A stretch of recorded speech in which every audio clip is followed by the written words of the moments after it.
ჩემს თავს დავუპირდი, რომ პარიზში ყოველდღე გავიკეთებდი full glam makeup-ს და ჯერჯერობით ვასრულებ, ეს არის მეორე დღე.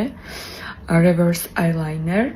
სხვა შორის ამის ვიდეო მიდევსა თუ და გაინტერესებთ, მე გადავსთორავ და ეხლა ამას ვიკეთებდი, მეთქი უნდა ჩემს გოგოებსაც ვაჩვენო.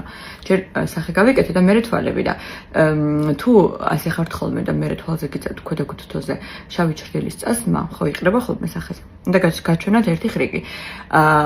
TikTok-ზეც მიდევს, მაგრამ შეიძლება Instagram-ზე ყველამ ვერ ნახა. ამიტომ, როდესაც აიღებთ შავ თვალის ჩრდილს, ნუ სახეზე უკვე გისვიოთ ტონალური და ყველაფერი, ხო? ნახეთ, აი ესე გადმოხრით თავს, აი ესე და წაისვამთ ქვედა კუთთოზე შავ თვალის ჩრდილს. ამ შემთხვევაში იყრება ქვემოთ. აი ესე რო გაქვთ სახე, იყრება ლოყებზე. და აი ესე რო გადმოხრით, ლოყებზე არ დაიყრება. მაკიაჟი არის სუპერ, მაგრამ თმა არ მომწონს და ეს წინა მხარე ახლიდან უნდა გავიკეთო. თორნიკე გუშინ ისეთი სურათები გადა, მე ან არ ვიცი ისეთი მაკიაჟი მქონდა, რომ ყველას გონია რომ ფოტოშოპი. მაგრამ არ არის არანაირი ფოტოშოპი.